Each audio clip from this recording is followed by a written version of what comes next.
মহেশতলায় গভীর রাতে গৃহবধূর মৃতদেহ উদ্ধারে চাঞ্চল্য।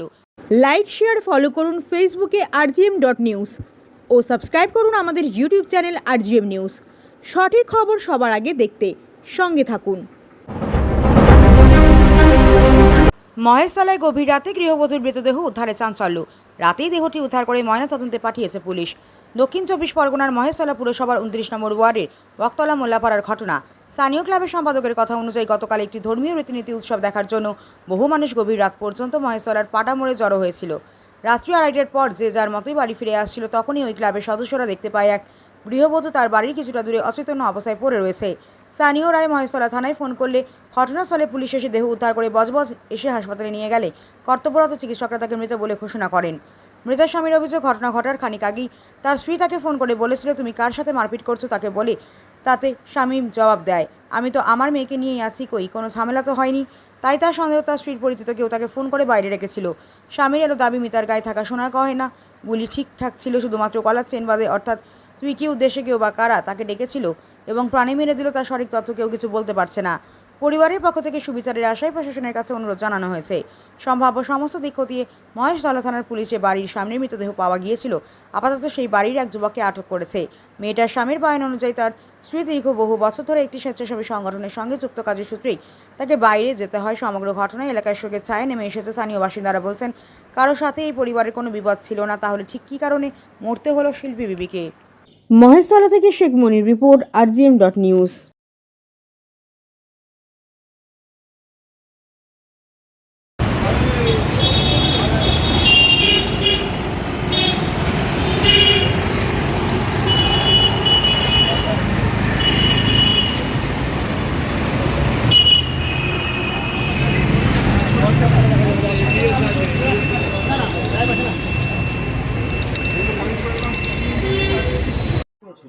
আচ্ছা, এইখানে পা ছিল, এখানে বল ছিল, একটা পা লম্বা করা এখানটা ছিল, হ্যাঁ, আর একটা পা পাঁচানো ছিল, এইখানটা গুটিয়ে এইখানটা পড়েছিল, এইটা পা, এই যে দাগটা হয়ে আছে, এই দাগটা, এই দাগটা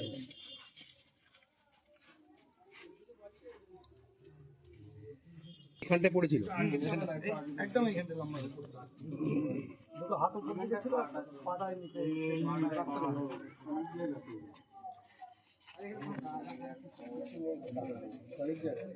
কিন্তু গায়ে জল খাতে গেল,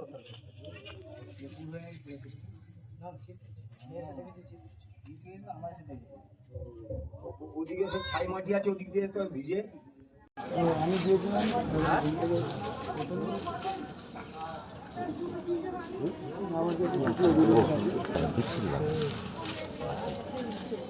স্পটে যাবেন নাকি স্যার? ওই তো দাদার সাথে কথা বলে নিয়ে চলুন। এটা বাড়ি,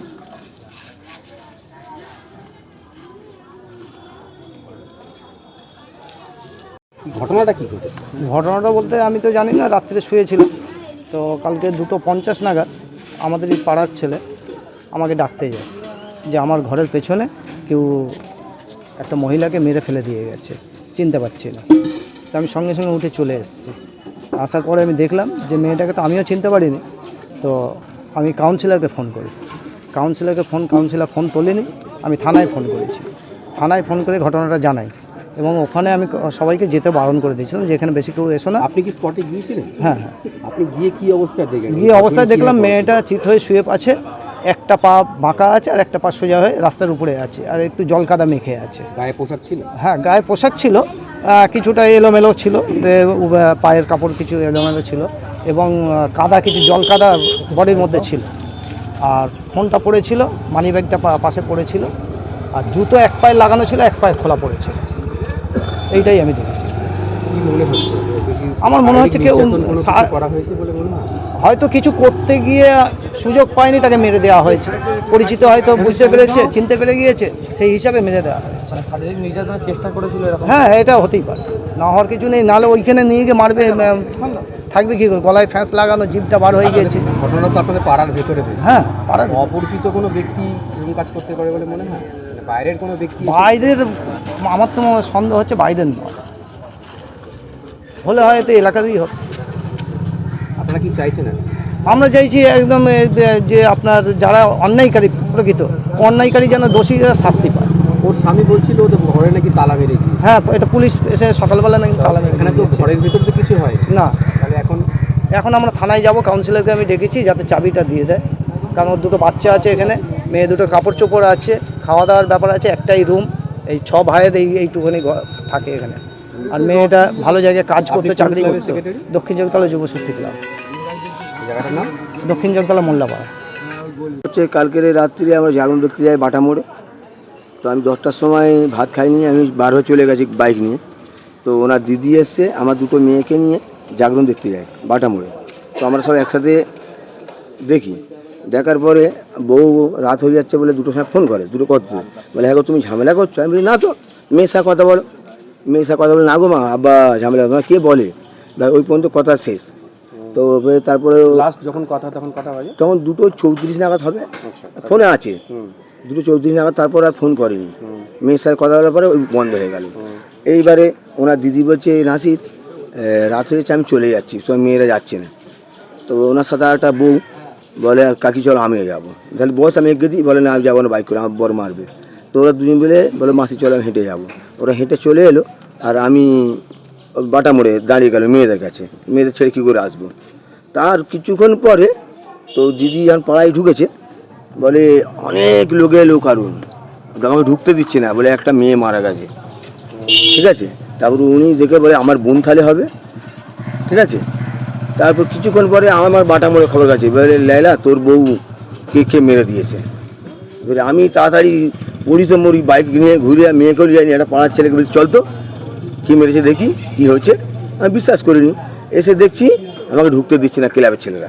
লোক বলছে তোমার আর কি প্রশাসন আসবে, তুই দেখতে পাবি না, হাত দিবি না, কিচ্ছু করবি না। আমাকে কেউ হাত দিতে দেয় না। তারপর আপনি গিয়ে কি দেখলেন, কিরকম অবস্থা পড়েছে? আমাকে ঢুকতে দেয়নি, আচ্ছা, আগলাচ্ছে, বলে ওরা পড়ে আছে পুলিশ আসুক।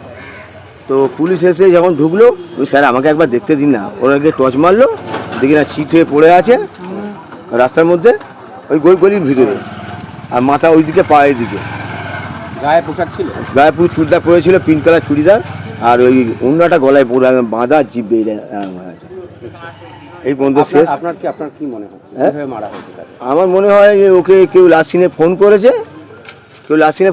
তোর বড় আর কি মাথা ফাথা ফেটে গেছে, কি ঝামেলা হয়েছে, ওই আকর্ষণ ওখানে কেউ ছিল না, গলিতে টেনে ফেলে নিয়ে গেছে। নিয়ে গিয়ে ওই যুদ্ধ অবস্থি ও বাঁচাতে গেছে, হয়নি কাটাছেড়া করতে গেছে, ঠেঙে দিয়েছে। আপনার কি মনে হচ্ছে ওকে ধর্ষণ করা হয়েছে? আমার মনে হচ্ছে কেউ আর কি পিছনে যে ফোন করেছে, ওটা আর কি থানায় গিয়ে রিচার্জ করলে নাম্বারগুলো। আপনার কি মনে হচ্ছে? হ্যাঁ, আমার মনে হচ্ছে কেউ মেরেছে। মানে ধর্ষণ করে খুন করেছে নাকি এমনি খুন করেছে, কিছু মনে হচ্ছে? ওটা কোনো আগ্রহ নেই, আমি তো জানি না কি হবে না হবে, কি করে মেরেছে, এসে দেখছি পড়ে আছে। না, ও এমন মেয়ে যাকে জিজ্ঞেস করবেন সবার সাথে কথা যাওয়া। পাড়ার ভেতরে অপরিচিত কোনো ব্যক্তি কি এসে করতে পারে বলে মনে হয়? এটা ঠিক জানি না, নাম্বারগুলো চেক করতে হবে লাস্ট দিনে কি বলবো। বউয়ের যে মোবাইল নাম্বার? হ্যাঁ, ওই ফোনটা থানায় আছে। আপনার বউকে কি মনে হচ্ছে কেউ ফোন করে ডেকেছিল? হ্যাঁ, বলেছে হয়তো তো স্বামী ঝামেলা করছে, কিছু করেছে, না আমার বউ জানলো কি, তার আগে ফোন করলো আমাকে। আমি তারপর তো মেয়েকে দিয়ে কথা। জায়গাটার নাম? এই জায়গাটার নাম দক্ষিণ জগতলা মোল্লাপাড়া। আপনার বউয়ের নাম? শিল্পী বিবি। বয়স কেমন হবে? 34। আপনি কি চাইছেন এখন? আমি আর কি যারা মেরেছে তাদেরকে ধরতে চাই। আপনার নাম? শেখ নাসির আলী।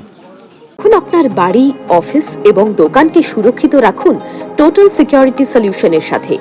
আমরা বিভিন্ন নামি দামি ব্র্যান্ডের সিসিটিভি ও সিসিটিভি সংক্রান্ত যাবতীয় অ্যাক্সেসরিজ বিক্রয় করার পাশাপাশি সার্ভিসও প্রোভাইড করে থাকি। টোটাল সিকিউরিটি সলিউশন একটি নির্ভরযোগ্য প্রতিষ্ঠান যা 24/7 সার্ভিস প্রোভাইড করে থাকে। তাছাড়া এই প্রতিষ্ঠান দীর্ঘদিন ধরে যত্ন সহকারে দোকান, বাড়ি, কারখানা, school, nursing home, hotel, restaurant, শোরুমগুলিতে পরিষেবা দিয়ে চলেছে। আমাদের এখানে প্রশিক্ষণপ্রাপ্ত টেকনিশিয়ান দ্বারা কাজ করানো হয়। আমাদের ঠিকানা গার্ডেন রিচ, মেটিয়া ব্রুজ, কলকাতা 700024। বিশদে জানতে যোগাযোগ করুন 7003047447 এই নম্বরে।